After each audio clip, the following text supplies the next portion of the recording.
Yeah. All right.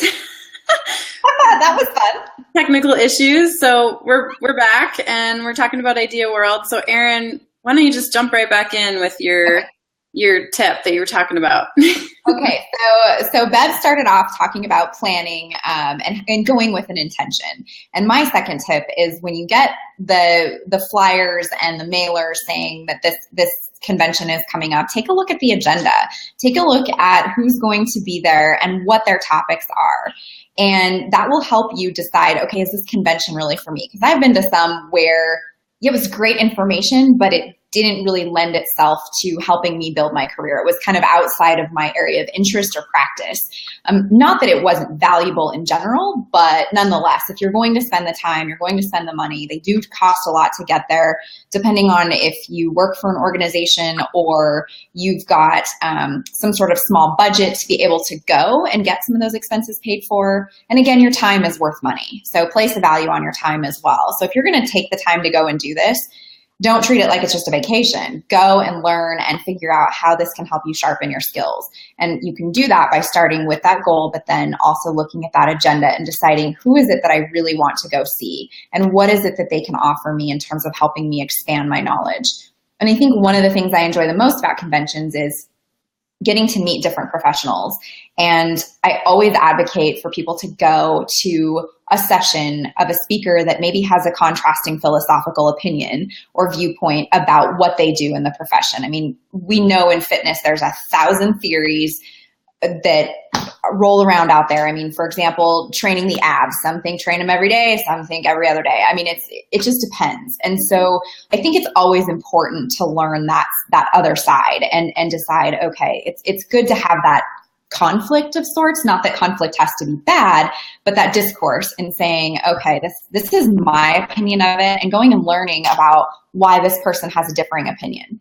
And then being able to connect with them to say, hey, I really didn't think about this, because anytime we are confronted with that type of conflict or differing view, it forces us to expand in ways that we might not do on our own. So I think that's one of the biggest things is to be able to take a look at that agenda, pick out what you really want to do, and find a session that is directly related to something that you do personally and professionally. But then also look for those maybe outside of the box, like, oh, I don't really believe in X, but I see that there's a session. Maybe I need to go and learn about either confirm why you don't believe in it, or maybe it's an opportunity for you to change your viewpoint. I like that, because I'm definitely one to be like, go and see the same presenter over and over again and go to the same sessions. So that's a great one. That's like going to someone else's group fitness class and you just learn all these new techniques. Right.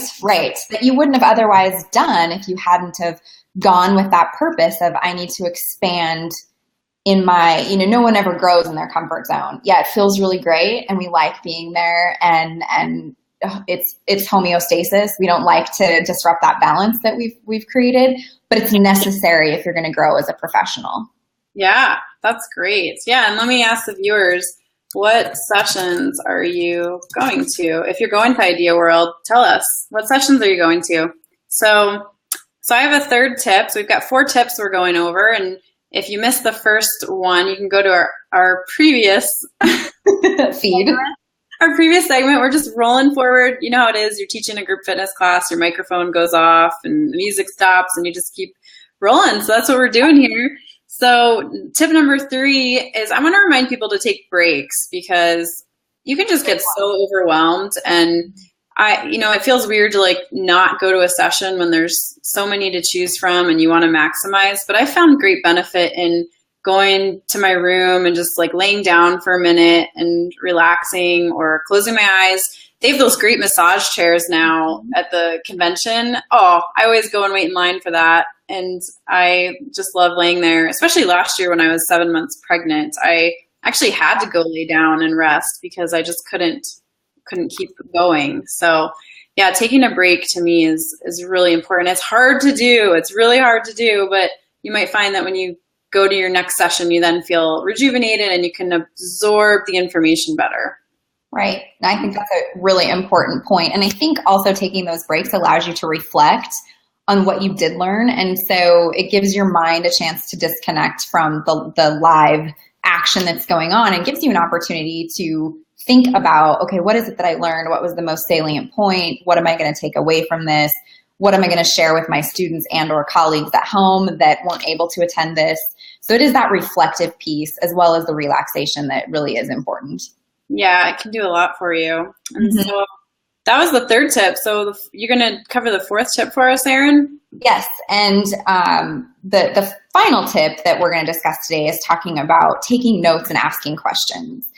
And perhaps this is the educator part in me. I've a number of years have spent in the classroom teaching students, and they take a lot of notes, but they don't ask questions. And I think one of the most important things that we can do is ask questions. It's not about, when you learn, it's not about absorbing all that information and then taking it for gospel. It's reflecting on it and thinking, okay, well, I learned this. So how does this contrast with what was presented? How did the research change? What does this mean for me as a professional? And being able to ask those questions. And I think that's one way to be able to network with another professional. If you don't go out and you don't put yourself out there, you're really just going to stay in the same spot and never move forward. So taking the time to reflect on your notes and then ask those questions, even if it means you don't understand a simple concept that somebody has explained, like maybe you didn't quite understand how they got from point A to point B, ask them to explain it again. Because really the people that are there presenting are in some form or fashion an educator. Yeah. And educators, most of us that are true to the profession and we're passionate about it, we want those questions. We want those in our audience and our students to be able to not just learn these concepts that we're teaching or these theories or these practical applications. We want them to question everything that they're reading and get to the bottom line. And what does this really mean? The significance of it. And you can't really do that if you just read the words on the page or listen to somebody's words. You need to be able to ask those questions. So don't be afraid to ask those questions. Most presenters will welcome that. And I really feel that way in the fitness industry. I think because there's a lot of .com-y information out there that's not backed by scientific research. I don't know how many times I get questions from students because they've read some sort of post or some sort of article, and I use the term article very loosely because it was not necessarily scientifically based, but creating that ability for them to ask me those questions, I think is really important. It goes a long way to building a relationship and to helping you deepen your understanding. So that's my final tip is take those notes, ask those questions. Don't stop at just taking those notes. Yeah, get in there and get dirty. I agree, because totally presenters sometimes seem like, wow, the presenter, like I can't talk to them. Right. They're a pinnacle of knowledge. Yeah, it's like we're people too, and we're out there, we're by ourselves sometimes, away from our family, and we're out there presenting, and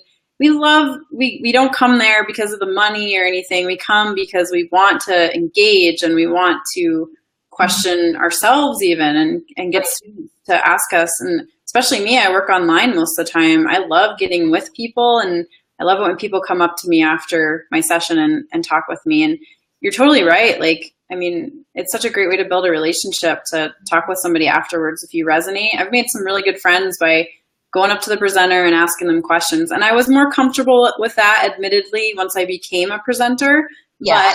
But I think that I definitely could have done it sooner. Oh, I see Bill is here. Yeah. I always found the side of conversations with other conference attendees can be super valuable. Yes, meet new people. I totally agree. And you never know in doing that how many doors are going to open for you. Or maybe that presenter is looking to network. And I think putting aside, if you're somebody that's going to attend and you're not the presenter, putting aside that fear of saying, well, they're the presenter and oh my gosh, they're like this famous person or whatever that preconceived notion is, put it aside because they're there to share knowledge, but I guarantee you they're there to learn as well. And we can learn a lot from each other if we just kind of set aside those nerves, which is really hard to do. I still find it hard to do. Even when I go in to teach a class, I'm still nervous. Yeah. So it's setting aside that, I guess, making yourself in that position of vulnerability, to ask questions and forge those relationships, because you never know where it's going to lead to. You never know. And especially if you get along with someone.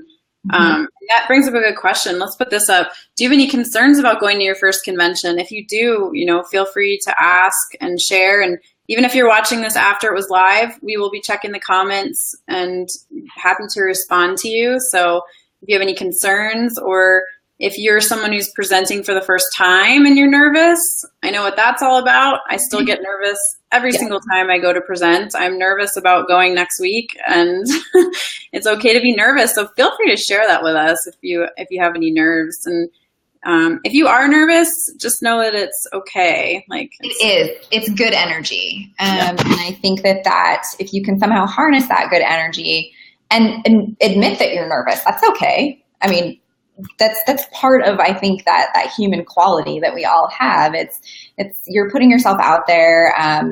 You're forcing people to perhaps question the work that you're doing, and that's scary. It's really scary. I feel that way every time I write an article. I worry more about the criticism than anything, and I think that's just a natural part of the profession that we're in, being people, and then wanting to do a really great job and believing in what you do. Yeah. So it's totally cool to be nervous. It's fine. Stay conscious on that stage. Don't take it to that level. But yeah, admit that you're nervous. It's totally fine, because everyone in that audience has probably been there before. And if they haven't yet, they will be someday. Yeah, definitely. Sweet. Well, we got through our 4 tips, which were setting an intention and goal, and then planning your sessions out and going to sessions that you wouldn't normally go to. And taking breaks taking a break sometimes to process, and then taking notes and asking questions and talking to the presenters. So those are our 4 tips. And if you weren't here in the beginning, or if you missed the first half of this, which we got cut off somehow, this is our new NFPT live show, and we're going to be doing this every Wednesday at 11:30 Mountain Standard Time. I live in Montana. Erin lives in Wyoming, and so we're going to be doing this every week. And next week, we're going to talk about how this happened, how we landed up collaborating. And it's actually a really interesting story. It is. It's a great story. Yeah, it's a really good story how we met. We've actually never met in person. And so we're going to share that with you next week on Wednesday. And so we hope you join us. And I also wanted to mention that if you're going to the Idea World Convention, come over to our booth, number 315, while you're there. And also, I'll be presenting 2 sessions. They're number 711 and 751. They're both about anatomy. So if you are coming to Idea World, come say hi. Either stop by the booth or come and attend the session. So is there anything else that you want to share before we go, Erin? No, not necessarily. I think get excited about going to conventions. The travel can be a challenge depending on where you're coming from, but it's worth it in the end when you can really use this as an opportunity to guide the direction of your career. Perhaps it's an opportunity to switch the direction of your career, and that's okay too. Staying on the same road forever kind of gets a little bit boring and a little less scenic as time goes on. So using that opportunity to get out there, learn something, and just grow. And that's really what learning is all about. That's what this profession is about, is growing in multiple ways and making sure that you're taking those opportunities to advance your career. Yeah, that's a really good point. Because, maybe you're watching and you're thinking about going to a convention and you haven't before. So definitely check it out. They are really mind-blowing and full of opportunities. So check that out. And come and see us next week on Facebook Live. And if there's something you want us to talk about in the future, let us know. And check out the NFPT blog on Friday. We'll put the show notes up and a link to Ideas page. They have a first-time attendees page that's really helpful. So, well, it's fun to see you today, Erin. Yes, you too. Maybe someday we'll meet in person. We will. We'll tell you all about that. Sure. Well, we'll see you later. Have a good day. You too. Thanks for tuning in, everyone. Bye. Bye.